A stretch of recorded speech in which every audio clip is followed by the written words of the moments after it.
Oke, selama 50 tahun terakhir ini ada sebuah sistem keuangan yang bisa dibilang diam-diam mengatur dunia kita. Dan sekarang, sistem itu ada di ujung tanduk. Nah, dalam beberapa menit ke depan kita bakal kupas tuntas gimana ceritanya sistem ini bisa lahir dan yang lebih penting, kenapa keruntuhannya bakal ngaruh ke kita semua. Coba deh, Anda lihat uang dolar ini. Bahannya ya cuma kapas sama linen. Nilai fisiknya hampir nol. Tapi, mau Anda petani di Brazil, syekh minyak di Arab Saudi, atau pekerja pabrik di China, Anda pasti mau nerima uang ini. Kenapa ya? Jawabannya sebenarnya cuma satu kata, kepercayaan. Dan cerita di balik kepercayaan inilah yang bakal kita bongkar sekarang. Ini bukan cuma sekedar teori ekonomi yang jelimet loh, ini tuh cerita tentang kekuasaan dan sebuah kesepakatan rahasia yang benar-benar nyelamatin dolar dari kehancuran. Dan sekarang waktu sistemnya mulai goyang, nah dampaknya itu langsung kena ke kantong kita, ke tabungan kita, ke harga barang-barang yang kita beli sehari-hari. Untuk ngerti gimana petrodolar ini bisa lahir, kita harus mundur sedikit ke masa lalu. Ke sebuah masa di mana sistem keuangan global itu lagi diambang kekacauan total. Jadi gini, sejak tahun 1944 ada yang namanya sistem Bretton Woods. Sistem ini bikin dolar jadi raja, soalnya setiap dolar itu dijamin sama emas. Tapi karena Amerika belanja besar-besaran, terutama buat perang Vietnam, cadangan emas mereka terkuras habis. Puncaknya itu tahun 71, Presiden Nixon bikin gebrakan. Hubungan dolar dan emas diputus total.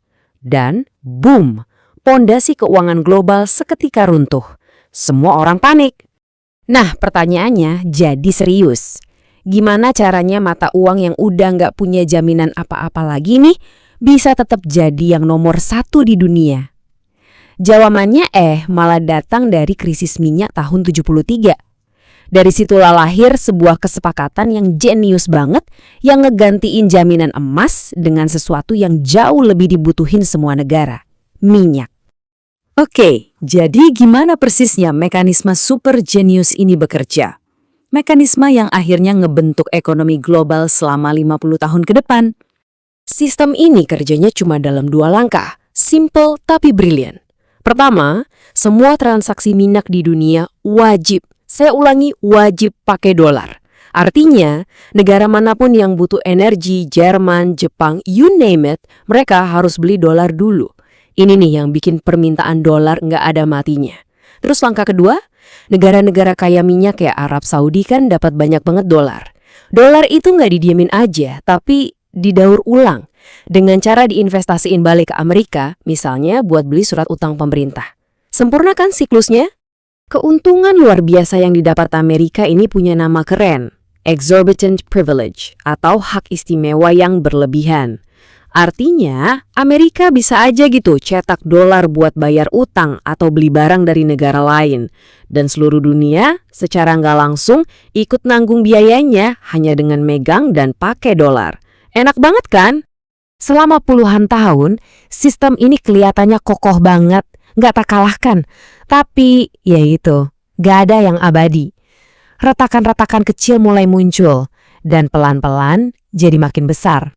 Coba kita lihat datanya. Penurunannya itu pelan tapi pasti. Dulu di tahun 1999, lebih dari 70% cadangan devisa dunia itu isinya dolar. Sekarang, angkanya udah di bawah 60%. Ini bukan kejatuhan dalam semalam ya, tapi erosi yang konsisten selama seperempat abad. Pemicunya ada beberapa. Lahirnya euro di tahun 99 itu menciptakan alternatif pertama yang beneran serius. Terus, krisis keuangan 2008 bikin orang ragu apa dolar ini masih aman. Dan di saat yang sama, China diam-diam ngebangun sistem pembayarannya sendiri yang jelas-jelas mau nantang dominasi Amerika. Tapi, semua retakan kecil tadi itu nggak ada apa-apanya dibandingin sama satu kejadian yang benar-benar ngubah cara dunia mandang dolar. Satu kejadian yang mengubah dolar dari aset yang netral menjadi senjata. Februari 2022, itu titik baliknya. Buat ngebales invasi ke Ukraina, Amerika dan sekutunya ngelakuin sesuatu yang belum pernah terjadi sebelumnya. Mereka ngebekuin ratusan miliar cadangan devisa milik Rusia.